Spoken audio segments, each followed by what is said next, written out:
almost there. Just a little bit more. At this point, I'm running out of mana right now, so I gotta use what I can.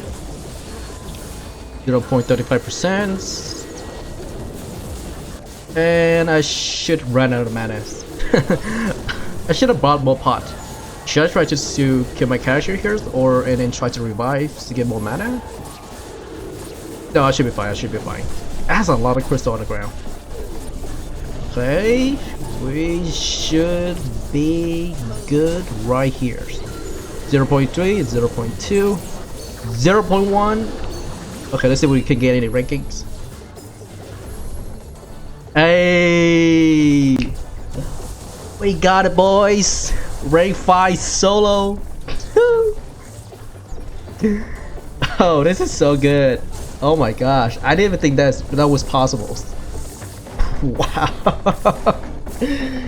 Alright, let's head back to town.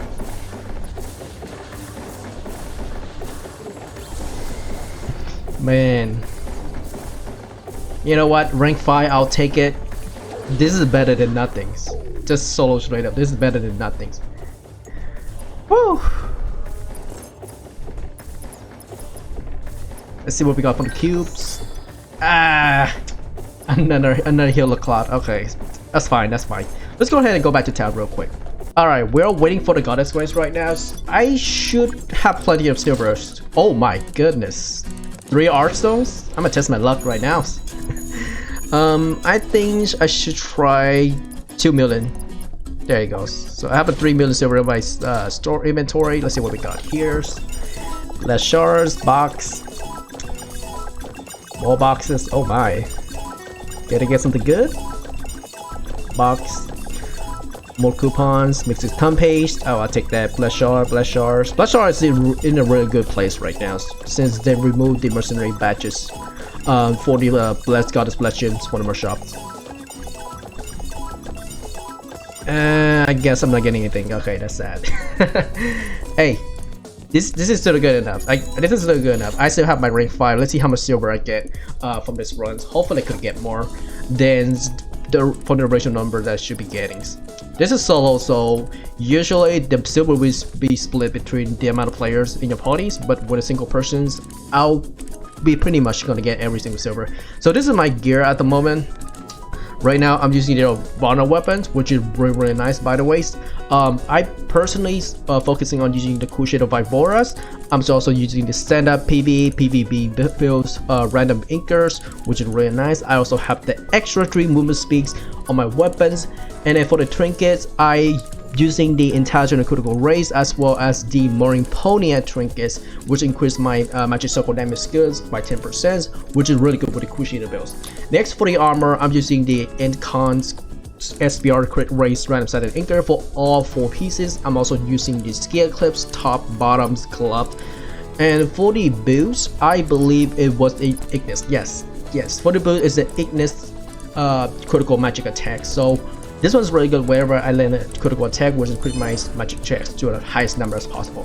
Right now I have 9,500 critical magic attack, which is really good. I'm also using 3 set of Draconos Linky sets, so this one is definitely doable, as well as the +3 Broder Seals. My hair accessory is pretty straightforward. It's not really that good, to be honest. As for my cards, I'm using the 3 Zara card and 3 Lucia cards. I'm also using level 5 Monos card for minimum crit chance, which is really nice. I'm also using the Vuba Beast fighter card, which increases my beast damage against Skiaclipse. I honestly will have to say this, I recommend using a specific damage type card instead of using poisons or maybe a bleeding mechanic, unless your class offer poison or bleeding mechanic. Otherwise, I would just go straight for the damage specific damage type. So for example, there's the Moa card which gives damage against demons, and then the unicorn which give against dark property, and then Veniamo cards. For gazing cards, I honestly don't need this because I'm using the outer bodies, which had the not my immunity. I'm also not taking damage from Skia, so that is really nice in my opinions. Alright, so for my enchant status, this is my enchant status. My main weapon damage is 12.6%. I got it from last week and I'm very happy with it. I also have 0.5% physical damage reduction, which is really nice against Skia basic attack, critical damage and critical rate, which is something I need to work on. I honestly still pretty satisfying with the current numbers. By movement speed and area attack ratio, the AoE attack ratio is pretty good, by the way, which increase the Sadus and Crusader skills hit target. So for example, my Holy Smite is hit up to 5 target right now, and if I was to switch out my Wolf Faders with the Centaur Scarf, each 3 area attack give 1 extra target, so my Holy Smite will hit up to 6-7 target, which is really nice for PvE and bombing and China mode as well. So yeah. Alright, so for my assister, there's a lot of options for my assister, but my main focus on my assister right now is magical damage, magical critical damage, critical rate, area attack, intelligence. Everything is especially focused on PvE.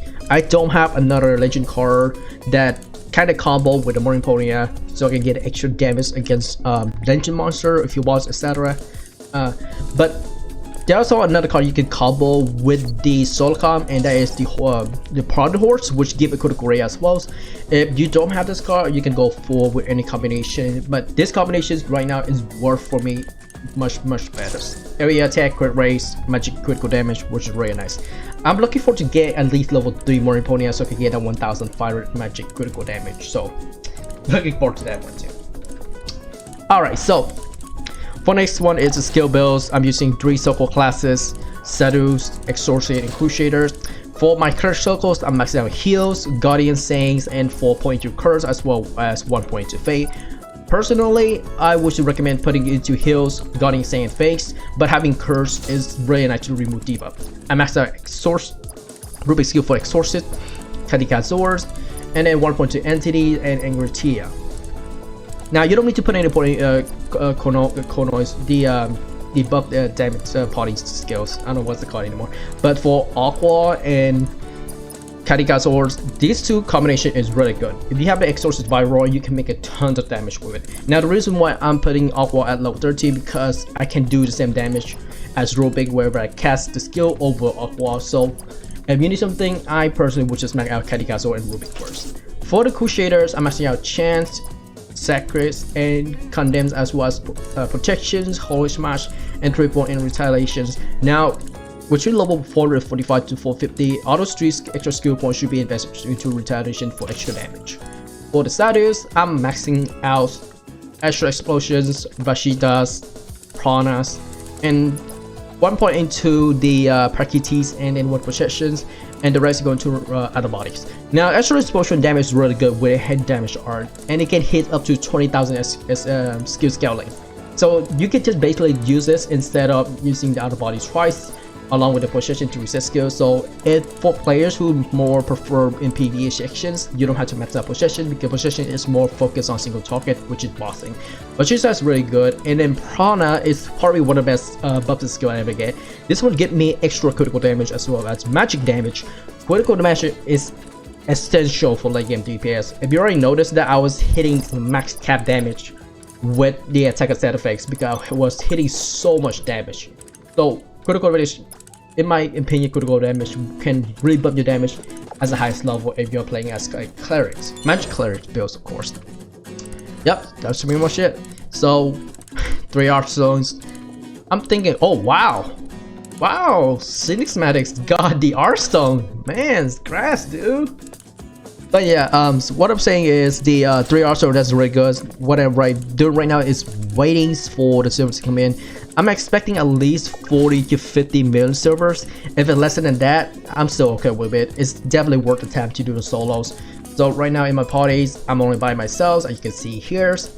And I'm pretty much gonna waste, we have at least 2 minutes, so I'll be right back. Alright, it's been 2 minutes. Let's go ahead and check the market. Let's see how much silver we get for this solo run. 32,629,000. That's a lot. I like this. That's a lot. I like this. I was expecting at least 40,000, but I mean 40 million, 40 million, between 40 million and up to 50 million. But this is still good enough because a lot of people trying to get the Artstone right now, and the best way to get it is investing your silver into the Goddess Grace. Some people get unlucky, some people get lucky. I think because someone got the Artstones from the Goddess Grace, a lot of people kind of slow down their investment into the silver, into the Goddess Grace. So I guess that's not bad. I think maybe they didn't have enough silver to invest, but with my current gear right now, I'm using very standard builds. I'm not using any broken. I don't even have the Wisdom Inker, which increases my damage against bosses by 10% per Inkers. You're getting maximum of 40%, which is really nice. That extra coin status also really good as well as the attack damage against bosses. But yeah, this amount of silver, I'll take it. I already know that I'm gonna get rank 5s if I can't do a proper combos and get on time to do the field boss right away. This is a good way to make money at my current stage of the game, so I'm gonna enjoy it while it lasts. Oh yeah, so that is pretty much for this videos. I hope you guys enjoy it. I know I do, because I always invest a lot of time to making these videos. This is Synergy once again, and I will see you guys very soon. Later.